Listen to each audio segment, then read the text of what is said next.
자, 맨체스터 시티 관련해서 저희가 CAS 스포츠 중재재판소 이 판결문이 나왔으면 좋겠다, 꼭 보고 싶다라고 말씀드렸었고, 그게 나오면 영상을 찍겠다라고 말씀드렸었잖아요. 그게 나왔습니다. 일단 제가 생각한 거랑 완전히 판이하게 다른 결과가 나왔고, 제가 이전에 얘기했던 것들이 CAS 판결문을 봤을 때 정면으로 배격되는, 완전히 틀린 얘기가 됐습니다. 요거를 또 상세하게 말씀을 드려야 되니까, 먼저 CAS의 신뢰도에 대해서는 더 이야기를 할 필요가 없습니다. 저희가 지난 영상에도 이거에 대해서 의심할 수는 없다, 판결기관이기도 하고, 러시아 관련된 이 올림픽과 이 여러 가지 도핑 관련해서도 모두 다 CAS에서 판결을 내리고요. 제가 이 네이버 스포츠에서 라디오 에이스를 했을 때 뭐 빙상 관련된 인물들도 만났고, 그 다음에 여러 육상과 비인지 종목들 선수들도 만났었는데, 그와 관련돼서 CAS에 넘어갔을 때도 여기에 신뢰도를 의심하는 것은 이거는 굉장히 좀 바보 같은 일이다라는 걸 제가 많이 느꼈거든요. 그러니까 이거는 맞는 얘기다라고 전제를 깔고 가겠습니다. 여기서는 판결에서 혐의 없음, 그러니까 저는 사실 증거 불충분 정도가 아닐까, 아니면 뭐 여러 이야기가 나왔던 뭐 공소시효 지남 뭐 이런 게 아닐까라고 예측했던 것이 사실이고, 슈피겔 보도가 사실이라는 전제 아래 이야기를 많이 했어요. 그런데 현재 판결문을 봤을 때 이거는 정말 잘못된 얘기를 한 게 된 거죠. 슈피겔에서 보도했던 거, 슈피겔은 최근에 지속적으로 신뢰도가 좀 떨어진다는 이야기를 제가 다른 데서 본 적이 있었는데, 특히나 축구 쪽에서도 지속적으로 지금 틀린 얘기가 나온 거고, 호날두와 관련돼서도 그런 얘기가 좀 있었죠. 마크 오그덴이 그런 얘기를 했습니다. 맨체스터 시티의 팬이든 헤이터든 밸런스드 뷰, 그러니까 균형 있게 봐라 라고 얘기를 한 건데, 이거는 저한테도 해당되는 얘기인 것 같아요. 어쨌든 뭐 이따가 다시 이 부분을 얘기하겠지만 결론부터 얘기하겠습니다. UEFA는 스폰서십 우회 문제로 맨체스터 시티가 파이낸셜 페어플레이 룰을 위반했다고 맨체스터 시티에게 징계를 내렸습니다. 그리고 맨시티는 그 부분에 대한 거를 CAS에 항소를 했고요. 스포츠 중재재판소는 파이낸셜 페어플레이 위반하지 않았다, 그렇기 때문에 징계를 철회했다고 이야기를 한 거고, 처벌을 하려면 근거가 있어야 되는데 UEFA가 제시한 그 자료들은 전혀 그걸 증명해내지 못했다는 것이 판결문에 나옵니다. 자, 그러면 포인트를 체크해 볼게요. 굉장히 많은 이 양의 PDF 파일을 저희도 받아서 저희가 이제 인턴십을 하고 있는, 제가 시즌 마무리 영상 때도 말씀드렸었던 그 친구랑 같이 이렇게 봤어요. 손수호 변호사님을 같이 함께 하는 게 어떠냐라는 이야기를 많이 해주셨는데, 제가 손변님을 부르지 않은 거는, 손변님은 저희가 만약에 손님 이거 같이 하면 좋을 것 같아라고 하면 언제나 와주시는데, 이게 한국법이 아니잖아요. 그렇기 때문에 이 손변님도 한국법을 전문으로 하시는 분이고, 물론 당연히 훨씬 더 전문적인 자문을 해주실 수는 있겠지만, 저는 그렇기 때문에 이게 괜히 손변님에게 오히려 해가 될 수도 있다고 생각을 해서, 이거는 근데 판결문만 잘 읽어도 우리가 해석할 수 있는 부분이니까, 그렇기 때문에 손변님을 따로 모시진 않았습니다. 만약에 국내 관련된 뭔가 이렇게 된다고 그러면 무조건 저희가 손변님을 모셨죠. 네, 그 부분은 좀 참고를 해주셨으면 좋겠습니다. 84번이랑 88번을 같이 묶어서 보겠습니다. CAS 카스는 해킹범에게 유출된 이메일만 UEFA의 증거로 받았고, 그러니까 UEFA가 제출한 증거가 해킹범으로부터 받은 이메일밖에 없다는 얘기죠. 나머지는 제출받지 못했다.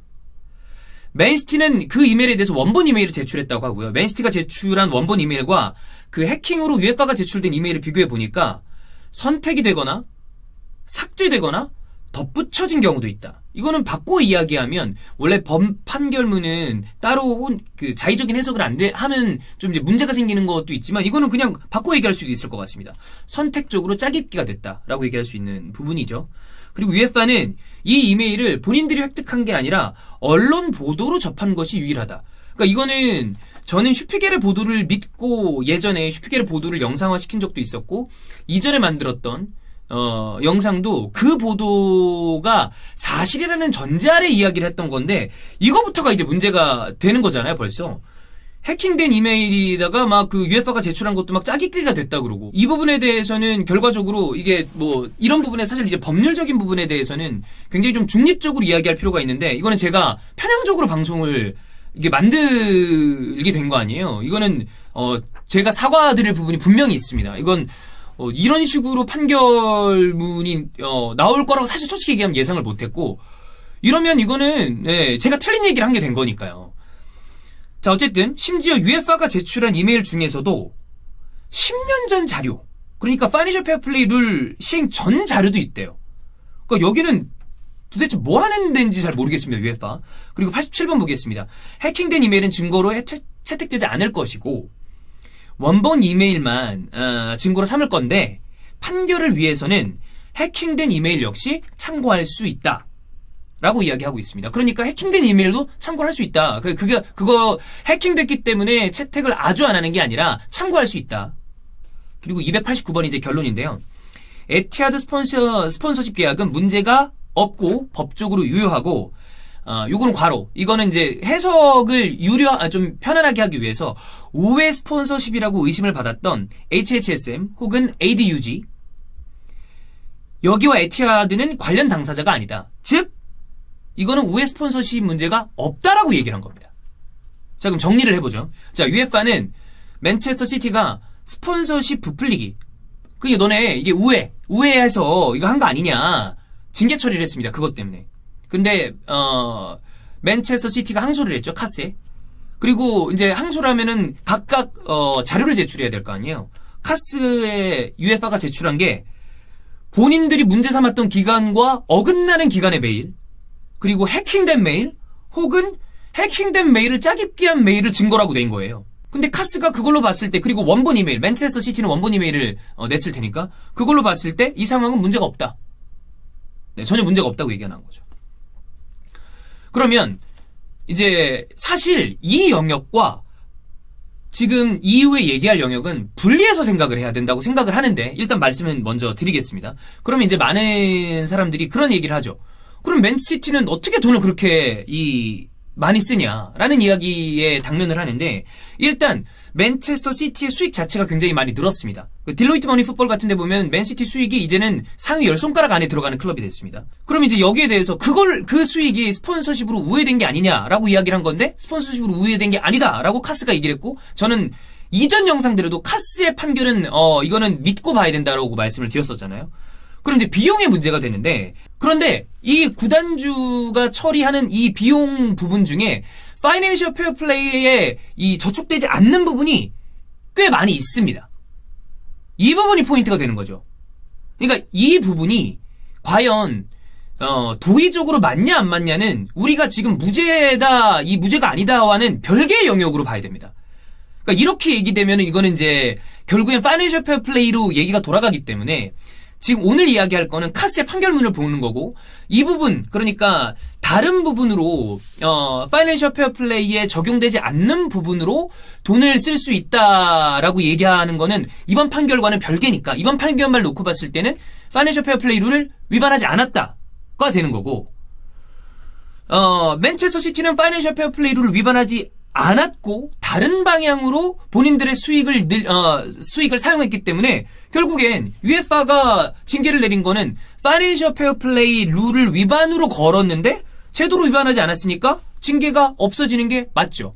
나머지 이 벌금은 조사에 성실하게 임하지 않았다는 부분 때문에 징계를 내린 건데 솔직하게 이야기해서 저는 맨체스터 시티 많은 분들이 말씀을 하시더라고요. 저희가 예전에 파이낸셜 페어플레이 풋볼릭스를 되게 자세하게 다룬 적이 있었고 이번 영상 때문에 맨시티에 굉장히 악감정을 가지고 있다. 그 다음에 돈 많이 쓰는 클럽한테 제가 아스날 팬이다 보니까 되게 어떤 피해의식을 가지고 있는 것 같아요. 근데 진짜로 정말 그런 거 별로 없어요. 저희가 맨유에 대해서 지금 그렇지도 않습니다.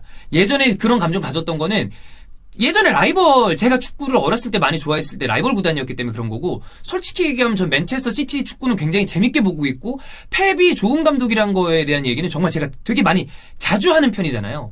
근데 이 부분은 다뤄야 할 부분이라고 생각을 했기 때문에 다룬 건데 거기에 제 사견이 되게 많이 들어갔던 게 문제인 거죠. 그 부분 때문인 건데 어쨌든 룰로 봤을 때 위반이 아닌 거고 아까 이야기했던 것처럼 파이낸셜 페어플레이 룰 이외의 것으로 다른 방법을 썼다면 그것은 룰 위반은 아니다 라고 이야기하는 게 맞습니다. 심증만으로 처벌할 수 있는 건 아니고 그리고 심증 이런 걸 떠나서 증거를 제출했을 때 문제가 없다고 나왔으니까요. 자 그러면 우리는 여기서 방향을 자주 이야기를 하는 부분이고 지난번 영상에도 이야기했지만 UEFA는 수사기관이 아니에요. 그리고 UEFA는 파이낸셜 페어플레이 룰 자체가 취지는 좋았을지 모르겠지만 허점 투성이인데다가 진작에 축구의 전문가들이 빈익빈 부익부를 더 가속화시키는 사다리를 차는 룰이라고 이야기를 했는데 지금 징계를 내린 다음에 증거 제출을 하는 거 보니까 누가 조사에 협조하고 싶겠냐라는 생각마저 들 정도로 UEFA가 졸속 행정을 보이고 있는 게 아니냐라는 생각이 듭니다. 이 얘기는 사실 이전 영상에 풋볼릭스가 그리고 슈피겔이 보도한 내용을 맞다고 생각하고 했던 내용에도 UEFA에 관련된 내용은 넣었으니까 이 파이낸셜 페어플레이는 굉장히 시대착오적인 룰이다. 그러니까 결국에 시장경제 체제에서 어느 정도 너무나 많은 이 빈부격차 그리고 너무나 많은 좀 그 무분별한 투자 그리고 그 투자가 빠져나갔을 때 도산을 막기 위해서 최소한도의 안전장치를 하는 거는 저는 당연히 필요하다고 생각을 하는데 이걸 억지로 막으려고 허점 투성인 룰을 만들어 놓으니까 오히려 돈이 많은 구단들은 지속적으로 돈을 쓸 수 있고 새로운 어떤 투자금이 들어온다고 그랬을 때 그거는 그걸 오히려 막게 되는 그런 방향이 되고 돈을 많이 벌지 못했던 인기가 좀 떨어지는 구단들은 지속적으로 돈을 쓸 수 없는 이런 이상한 형태가 되는 거죠. 그러니까 저는 이 룰을 지속적으로 없어져야 된다고 생각을 했는데 이번에 보니까 더더욱 돼야 되는 룰이 아닌가. 이게 무죄, 유죄, 그 다음에 어떤 다른 우회하는 방법, 룰을 어기지 않으면서 그런 방법이 있는지 없는지 그거는 지금 제가 이야기 들을 수 있는 차원은 아닌 것 같아요. 이거는 제가 뭐 룰을 만드는 사람은 아니니까. 근데 분명히 확실한 건 파이낸셜 페어플레이는 이 상황으로 계속 지속된다면 아무것도 하지 못하는 게 아니라 오히려 악영향을 끼치는 안 좋은 룰이다. 벵거도 그런 얘기를 했었잖아요.